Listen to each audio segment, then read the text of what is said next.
It's Wednesday the 17th of March and welcome to the Breakfast Show. I'm your host Mark Anthony, and can I start by wishing all our Irish viewers a very happy St Patrick's Day. Happy St Patrick's Day also to all those that apparently become Irish around about this time each year, usually about the time the pubs open. God, remember pubs.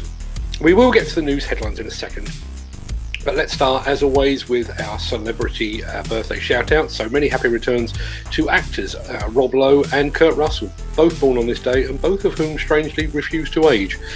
Also a very quick mention, sad mention of racing driver Sabine Schmitz, who has sadly passed away. I'm not a petrolhead in any way, but even I was familiar with her skill and her ability, having seen her in action on Top Gear back when Top Gear actually was Top Gear. We will be right back after this. If you enjoyed this show, please consider supporting us. Go to buymeacoffee.com/demolition news.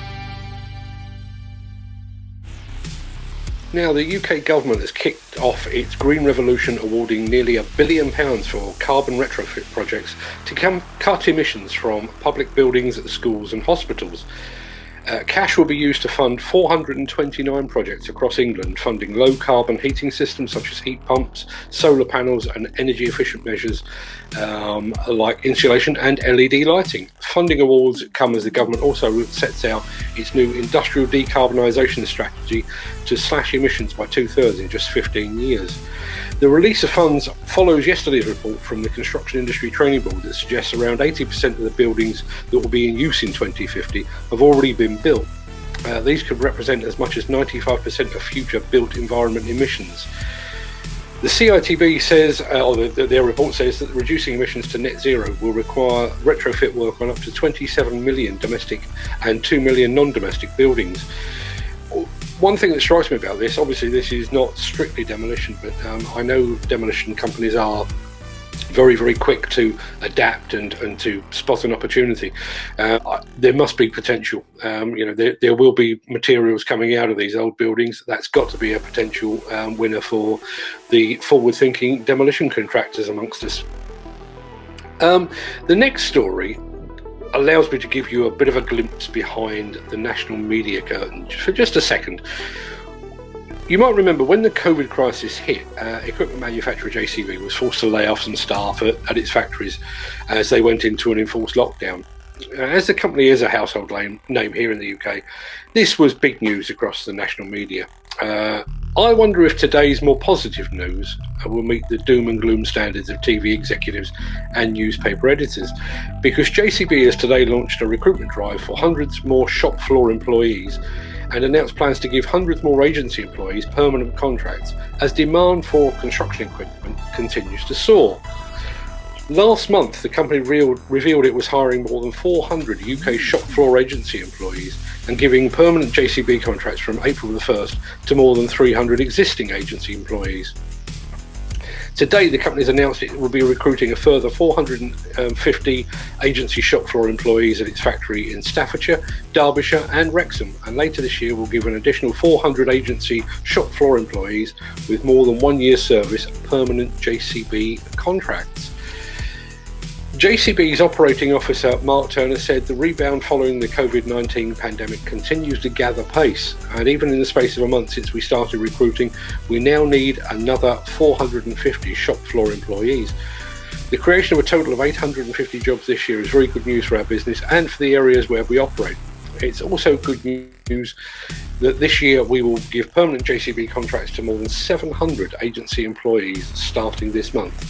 So, national media, where are you? Are you going to put that on the front page, or is that good news too good for you? We shall see. Now, sticking with equipment, with the first completed machine coming off the assembly line, Bobcat has announced that the company's first new compact wheel loader, the L85, is now in full production at the Bobcat plant in the Czech Republic. Bobcat has also confirmed full details and features of the L85 compact wheel loader, which was part of the company's Next Is Now launch event in October 2020. These machines were actually featured in a video show over on our sister Diggers and Dozers channel. I have added a link to the description of this video so you can go and take a look at the machines in question.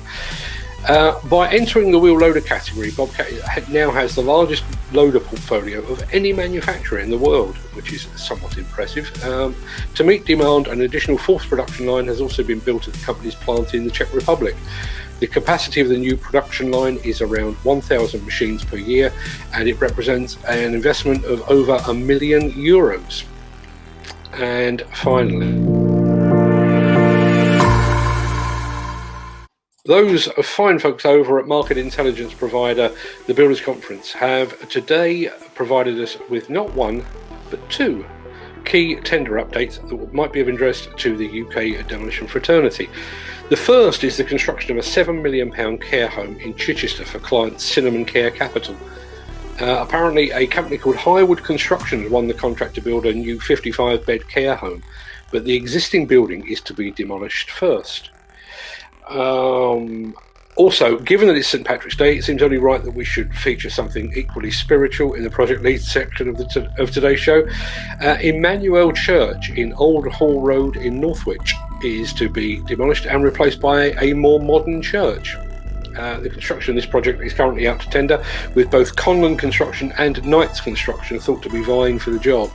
However, it appears that the demolition portion is still up for grabs. The client in this instance is Emmanuel Church itself, aided by local architect Russell Baker Architecture.